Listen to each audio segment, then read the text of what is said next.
This build completely destroys bosses. Look at this poor Broodmother dying in 6 seconds.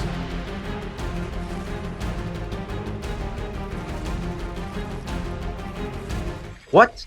As you can see, it's quite effective, so let's break it down. Now this build is primarily focused on the Lucky Hat, so with that I'm referring to this build as a whole as Clover's Gambit, as a play on luck. Now there's a slight variation to this build for each of the bosses that I will be showcasing. First up is the Broodmother. You'll want to get the spicy coaltana, as the Broodmother is weak to spicy damage and slashing damage. So basically you can double dip into both the weaknesses and get all that extra damage. Then you're going to want to get the Lucky Hat, and the Lucky Hat provides 20% extra damage to any creature not wearing green. We're also going to upgrade this down the Sleek Path because it will actually increase all loot creature drops, and this will massively help farm boss trinkets. Then you're going to want to wear the Black Ant Arm Guards. Every time you block an attack, you gain crit chance. It is only 1%, but anything to help us get in those big hits is going to be appreciated. You're also going to want to upgrade this down the Sleek Path, as its effect is after getting a critical hit, it increases stamina regeneration. So the more hits you get, the more chances of crits you get, the more stamina you get, and then the more hits you get. It's a beautiful cycle. Next up is the Fire Ant Leg Blades. I would upgrade these down the Sleek Path, not for this boss specifically, but because around the yard, the best weapon of choice for this build is going to be the Sour Battle Axe.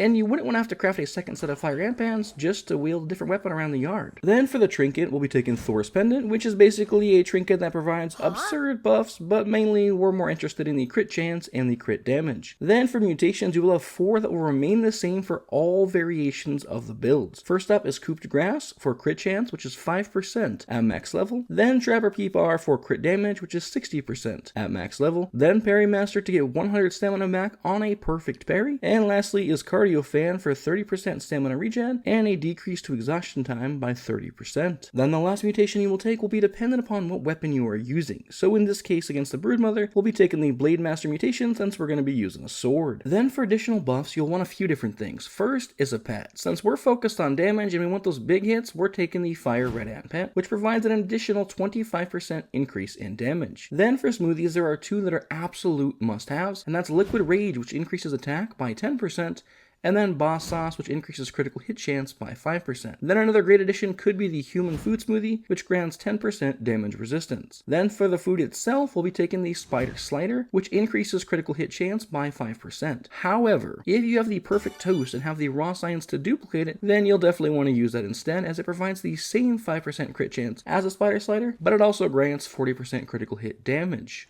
Then lastly, there is one final buff to truly beef up that damage, the Termite Organ. Play it and then run straight into the boss arena, preferably with Aphid Slippers and a second set of mutations using the Natural Explorer mutation to get the most of this damage buff. The Termite Organ grants 50% damage bonus to all attacks for 30 seconds. This is pretty easy to use against the Broodmother and in the Mantis fight, though in the Wasp Queen fight this will not work, at least not until you get the telepody in later playthroughs. Now moving over to the Mantis, the main changes that we'll be making here is actually going to be our hat. As Lucky Hat only does additional damage against anything not wearing green, and the Mantis actually has a small little green speck on its neck, so we'll be swapping it out for the eye patch. Also during this fight specifically, I would encourage you to bring that Human Food Smoothie, as more damage resistance will certainly be appreciated if you get hit, as the eye patch actually lowers your damage resistance by 25%. Then we will also be swapping out the Spicy Coaltana for a Salty Club of the Mother Demon, which means we're also going to swap out Blade Master to Barbarian. Now Barbarian is an interesting mutation, as it's been known as a bad mutation for a long time, and it's been a bad mutation for a long time. However, on the current public test build, it's actually received a major change. Perfect blocks used to be impossible, but now they can be done while using Barbarian. It just requires more precise timing, and that is a huge buff because Barbarian also increases all damage the player does by 25% for 10 seconds. Then combine an extra 25% damage with the Club of the Mother Demon, which is the highest base DPS weapon in the game, and you're gonna be hitting real hard. Now it is important to know that in this specific gameplay here, you see in the background I am using a PS5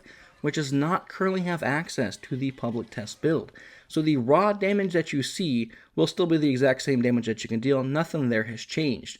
But me not being able to parry or block an attack is physically because it is actually impossible to do so with the Barbarian mutation, with this not actually being live on all platforms. So basically what I'm trying to say is, even though it looks like you take a lot of damage during this fight, are utilizing this build, the moment it becomes viable because Barbarian actually has the ability to perfect parry or block, a lot of those defensive issues that this build has are going to go away, and it's going to become just this unstoppable rage machine. Alright, then lastly for the Wasp Queen, you're going to want to swap out the eye patch back to the Lucky Hat hat, and then just keep the rest of the build the exact same. This fight is just all about being patient and dodging the aerial attacks while waiting for the queen and or its minions to get close enough to hit with your club. Don't waste your time and your stamina running in circles, jumping around, swinging, trying to hit them if you can't. Just make sure you know that they're close enough and then start going to town, because the moment you do, you're going to chunk their health. But if you waste all your stamina and you miss your attacks, when they do actually get close enough or they land, you're going to miss a lot of DPS opportunities. And there you have it. Each of these 3 bosses can be taken out in roughly between 6 to 40 seconds utilizing this strategy and utilizing this build. Basically, it can be good for pretty much everywhere all throughout the entire playthrough of the base game. Like I mentioned, you will want to go through and swap out for the Sour Battle Axe as you're roaming around the yard. You can still use the Spicy coaltana for spiders or the Salty Club of the Mother Demon for anything like a Ladybird Lover, for example, because they've got a hard shell and clubs are just going to do more than an axe. But in general, Sour tends to be a pretty great resource to actually use for most of the bugs in the game. Alright, well, if you did enjoy today's video, then please consider leaving a like and subscribing for future Grounded content.